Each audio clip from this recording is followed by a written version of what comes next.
Pero todo esto finalmente terminó en un pedido de derogatoria de la ley de promoción del agro, cosa que se hizo finalmente. El Congreso la derogó. Ahora se está discutiendo una nueva ley. Pero esto hará que se solucione la protesta. Vamos a conversar con Milton von Gesell, es director de Evidenza Consultores y también exministro de Agricultura y Riego. Señor von Gesell, muy buenos días. Muy buenos días, Mabel, Mauricio. Buen día. ¿Por qué es tan complicado llegar a una solución? Bueno, muy complicado porque esto empezó muy mal, empezó de la peor manera. Empezó como una protesta, claramente con algunos argumentos válidos, pero lamentablemente la reacción de la clase política del país, sobre todo algunos congresistas que se hicieron presentes inmediatamente para echarle más gasolina al fuego, fue de lo más inconveniente. Y prometieron cosas que ni siquiera se reflexionaron. Y entonces, por eso digo que esto, tanto en forma como en fondo, nació muy mal. En forma porque se legitimó el derecho a tomar carreteras para atender reclamos, y en fondo porque se derogó una ley que no era la causa del problema, porque el problema de las condiciones laborales no se soluciona a través de la derogatoria de la ley de promoción agraria. Entonces, la respuesta del Estado, sobre todo a través de sus congresistas, fue pésima, y también por el lado del Ejecutivo, esta orden, o no sé si fue orden o fue una reacción de la policía de no amagar los primeros conatos de desorden, inmediatamente han generado que esto escale a una magnitud que hoy día nos pasa la factura. Uh-huh. El Congreso ha hecho lo que usted ha descrito, de acuerdo a su interpretación, y también han habido otros intermediarios. Recuerdo la presencia de la Iglesia Católica, ¿no?, tratando de hacer de mediadora. Recuerdo la presencia de debutantes ministros del gabinete Sagasti comprometiéndose a eliminar la cerviz de inmediato, pero nada lograba que se desbloquee la carretera. Y ahora, no sé si usted tiene la percepción, hay puntos de desencuentro, no hay capacidad de diálogo. Es que renuncie Sagasti o nada. O nada, ¿no? Entonces, ¿cuál es la sugerencia para por lo menos retomar el diálogo? Sin diálogo no hay acuerdos, y los acuerdos obviamente se tienen que tomar con un diálogo preliminar, ¿no? ¿Por qué está fallando tanto en la solución de este conflicto que se venía venir, dicho sea de paso? Sí. Usted dice que empezó de la peor manera, pero no se desactivó a tiempo, ¿no? Así es. Así es. Y claro, se coinciden varias cosas, ¿no? Primero, este reclamo empezó casi empalmó con el reclamo ciudadano por lo que fue el gobierno de Merino. Uh-huh. Casi se empalmó el reclamo de los agricultores cuando acababa de terminar el episodio de Merino en la presidencia, y coincidió también con un momento en el que la policía era bastante sancionada, tanto desde el lado del gobierno como por el lado de la opinión pública por su actuación en los actos de represión de las protestas ciudadanas generales. Entonces se encontró el espacio. Pero ¿qué pasa? Tampoco el sector agrícola es un sector organizado, no hay cabezas visibles. Los representantes tradicionales del agro no representan a los trabajadores que están vinculados al sector agroexportador. Generalmente tenemos Conveagro o también la Junta Nacional de Usuarios de Agua. Hay un fraccionamiento visible, perdón la interrupción, inclusive sí, en la dimensión de las empresas, ¿no? Hay unas gigantescas y otras que sí están inclusive operando en la informalidad. Queremos comprometerlo, señor Milton Bonjese, a seguir analizando el gravísimo problema que venimos enfrentando todos los peruanos. Es un problema que nos repercute a todos. No es un tema entre agroexportadores y trabajadores. El país está paralizado. Ya se ha producido una muerte en el norte del Perú a raíz del bloqueo de carreteras. Y lo que insisto es, ¿por qué tantos días con puntos muertos? No se siente que se haya recuperado el diálogo. Por lo menos antes llegaba un ministro, ofrecía algo y habían reacciones, ¿no? Lo comprometo, por favor, a seguir conversando sobre este tema luego de esta pausa. Gracias por su paciencia. Estamos conversando con Milton Bonjese, director de Evidenza Consultores y exministro de Agricultura y Riego. Nos ayuda a entender qué es lo que está pasando con los trabajadores de la agroexportación y ver qué posibles salidas hay. Y hay una palabra clave en todo esto, por lo que usted ha explicado previamente, y es liderazgo, señor Bonjese, porque liderazgo no necesariamente significa mano dura. Pero si no hay liderazgo visible por parte de los trabajadores y tampoco hay liderazgo visible por parte del gobierno, esto no va a ir a ningún lado. Así es, no, completamente. Y lo peor es que ese espacio es copado por falsos líderes. Recordemos que en los primeros días la protesta ha sido azuzada desde dos frentes. Un frente operativo en el campo, algunos congresistas envalentonados, llamando a romper el orden, y por otro lado un grupo de intelectuales vinculados a ONG difundiendo una serie de información falsa, porque y haciendo afirmaciones que no corresponden a la realidad. Se ha vendido una idea, una ficción de que los sueldos se pueden determinar a través de leyes, y que acá es una cuestión de pedir. ¿Por qué no pedimos 70? ¿Por qué no pedimos 120? ¿Por qué no pedimos 300? Hay que pedir, y mientras más dura sea nuestra posición, más nos van a dar a cambio de nuestra protesta.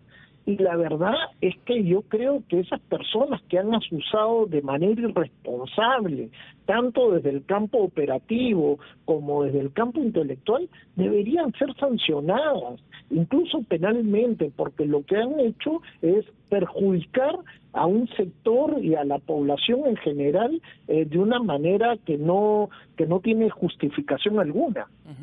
Ahora, desde que empezó la protesta también, desde el día 1, hemos tenido contacto con algunos agroexportadores, ¿no?, de palta específicamente, cuyos trabajadores querían entrar a trabajar, ¿no? Así es. Y no se les permitía. Tampoco es que haya un gremio unido del lado de los manifestantes. Hay mucho fraccionamiento.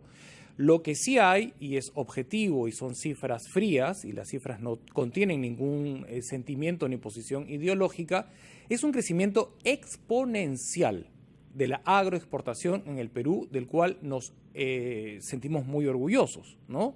De 1.000 millones a 6.000 millones ha superado a Chile y está, me parece que en segundo lugar, por ejemplo, como agroexportador de arándanos en el mundo.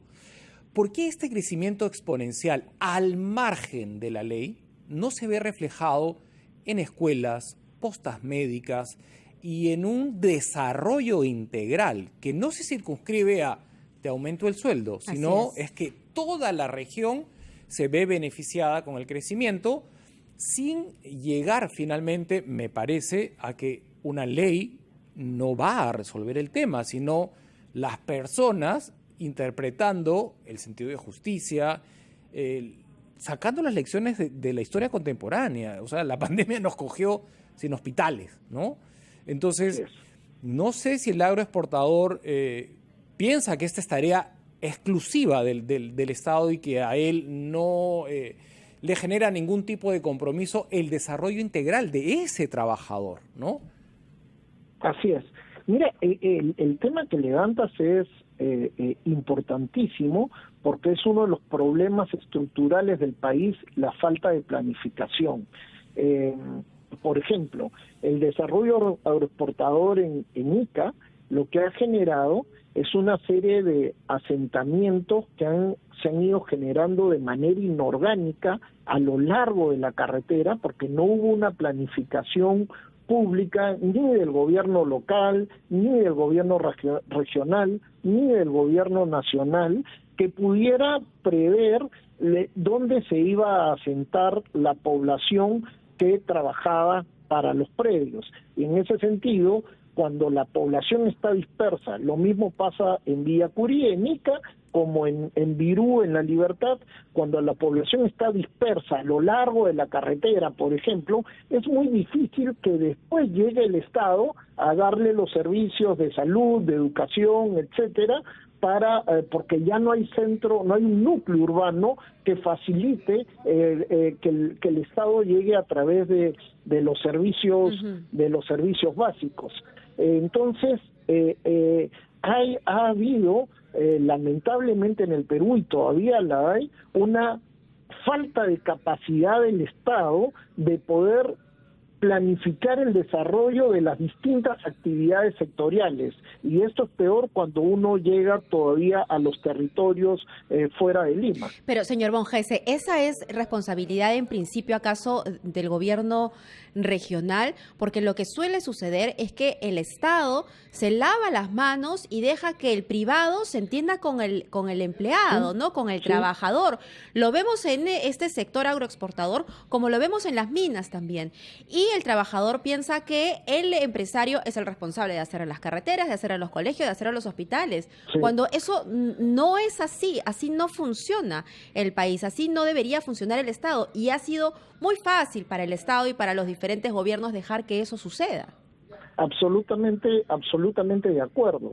Y hace unos 4 o 5 años, justamente, desde el gobierno nacional se promovió la construcción de 2 ciudades. Una, la nueva ciudad de Olmos, para que justamente no siga pasando lo que pasa siempre, para que las nuevas tierras de Olmos estén adyacentes a una nueva ciudad que podía generar los servicios básicos, y por otro lado la nueva ciudad de Majes.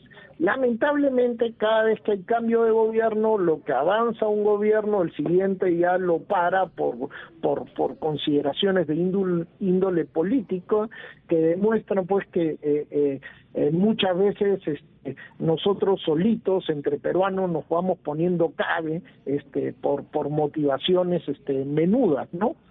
Pero un tema también que es importante ver es que todo este lío, estamos hablando solamente en el mejor de los casos del 20% de la agricultura, la que está en el ámbito de esta ley.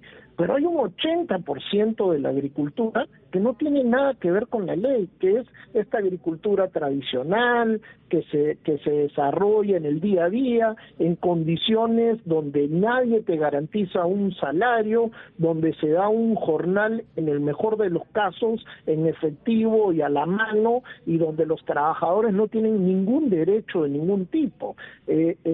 Curiosamente, los que lideran estas protestas nunca se han preocupado del bienestar de esa gente, del 80% de los trabajadores agrícolas. Solamente se focalizan en reclamaciones salariales para menos del 20% de los trabajadores agrícolas, vendiéndole estos sueños de que los sueldos se pueden multiplicar por las veces que quieran en la medida en que se proteste y se tomen carreteras. Muy bien. Bueno, esperemos que se retome el diálogo y que finalmente se abran escenarios distintos, como por ejemplo, no todo se va a circunscribir a un monto fijo, ¿no? Quiero ganar esto diariamente, pero tampoco se siente una contrapropuesta de, bueno, y si hacemos un colegio, y si hacemos un hospital, si hacemos una cuna jardín, si hacemos una guardería, si mejoramos la calidad de vida de esta zona con esta plataforma deportiva, qué sé yo, me parece que es penoso ver lo que está pasando en base a un monto. Quiero 70 soles diarios, ¿no? No te puedo pagar 70 soles diarios porque me voy a la bancarrota. Y ahí se acabó el diálogo. Que se vaya Sagasti. Y ahora que se vaya Sagasti. Entonces, el abanico de posibilidades de que todo el país se beneficie con la agroexportación se perdió. El norte, la esencia, ¿no? del desarrollo que debe ser integral, insisto, ¿no? Y lo que llama la atención también es la ausencia de las autoridades subnacionales, ¿no?